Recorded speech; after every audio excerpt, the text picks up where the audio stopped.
Yo, what's going on everybody? It's Jelly J NBA back with another video. I know it's been a long time since you guys last heard that, but I'm very happy to be back on the YouTube grind after a long and much needed end to the semester. In today's video, I am going to be predicting all 15 teams in the Eastern Conference's upcoming records for the 2020-2021 NBA season. I originally was going to predict every team in the league's record in one video, but it ended up being too long and I didn't want to have to put you guys through that. But before we jump into my predictions, make sure you guys drop a like on this video as it helps me with the YouTube algorithm, and if you haven't already, consider subscribing for daily NBA content. Now, since I'm going to be covering all 15 teams in the Eastern Conference, I figured the best way to do this would be by alphabetical order based on city, so you guys can just click through to your favorite team if you don't decide to watch the entire video. Up first, we have one of the most intriguing teams going into this season in my opinion, the Atlanta Hawks, who had a very underrated offseason this year. They signed two elite shooters in Bogdan Bogdanovic and Danilo Gallinari, while also acquiring, in my opinion, the best big man from this draft class, Onyeka Okongwu. This team now has a solid construction of perimeter and interior defense around their 22-year-old star point guard Trae Young. But their success revolves around the growth of guys like Cam Reddish and DeAndre Hunter and how well their free agent acquisitions will fit in with Lloyd Pierce's system. I have this team going 34-38 next season and being in contention for the 8th seed in the East. Next up, we have the Boston Celtics. Jason Tatum, as we all know, is one of the 15 best players in the league, and his running mate, Jaylen Brown, has slowly become one of the best two-way players in the entire league. Combine these two young guys with an all-star point guard in Kemba Walker and great veterans in Marcus Smart and Tristan Thompson, I think this team will win 50 games this season and be a top 4 team in the East for the 4th season in a row, dating back to 2016. Next up, we have the team that I think most fans around the NBA are most excited to see next year, that being the Brooklyn Nets. Kevin Durant and Kyrie Irving are both returning from season-ending injuries last season, and former NBA MVP Steve Nash gets to start his coaching career on one of the most exciting teams in the league.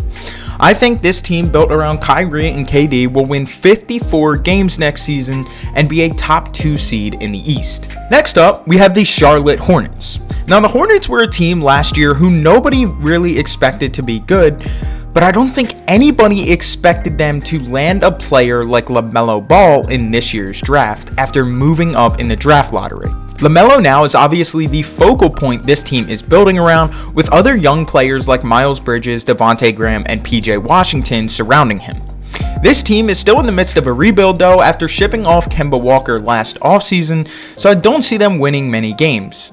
I think they will float around 30 to 32 wins in a much more competitive Eastern Conference this year. Next up is the Chicago Bulls, a team that has had the talent to make the playoffs in the Eastern Conference the last few seasons in my opinion, but just hasn't pieced it all together in large part due to poor coaching. With former Oklahoma City Thunder coach Billy Donovan at the helm in Chicago, this team might be geared for its first playoff burst since 2017. I have them winning 38 games next season and being a huge competitor in the play-in tournament, but I think they will eventually miss the playoffs just because how competitive the East will be this year. But this is still a very young team and they have a lot of growth to still come. Next up, we have another team that is in the midst of a rebuild, kind of like the Charlotte Hornets are. But this team is the Cleveland Cavaliers. After drafting 5th overall in this year's draft, the Cavs now have a young trio of Colin Sexton, Darius Garland, and Isaac Okoro.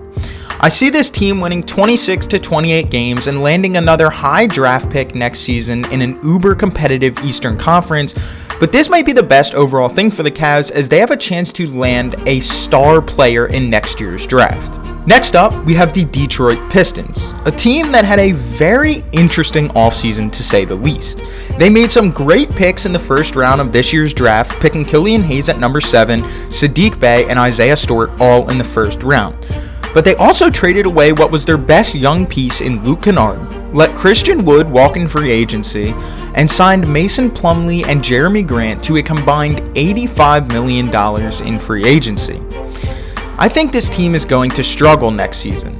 I don't really know what their makeup is, and although they have good young pieces in Killian Hayes and Sadiq Bey, I don't see them winning more than 24 games in the Eastern Conference, and they might just be the worst team in this conference. Next up, we have the Indiana Pacers, a team that has made the playoffs the last few seasons but has had some moving pieces on their teams. Last season, TJ Warren looked like this team's star in the bubble.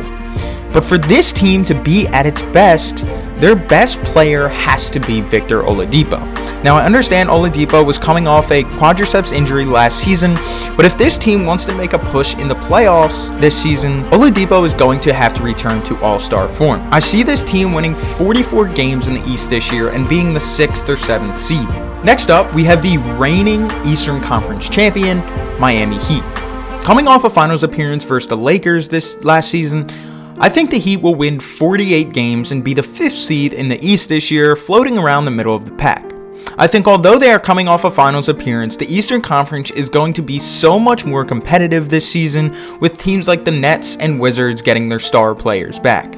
Next up, we have a team who has been the best regular season team in the Eastern Conference the past 2 seasons, the Milwaukee Bucks.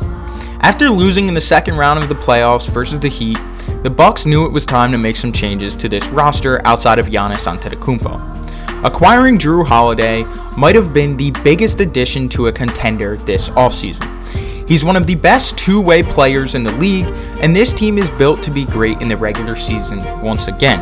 I see them winning 58 games and landing the number 1 seed for the 3rd straight season. Next up, we have another one of the few teams in the East going through a rebuild, the New York Knicks.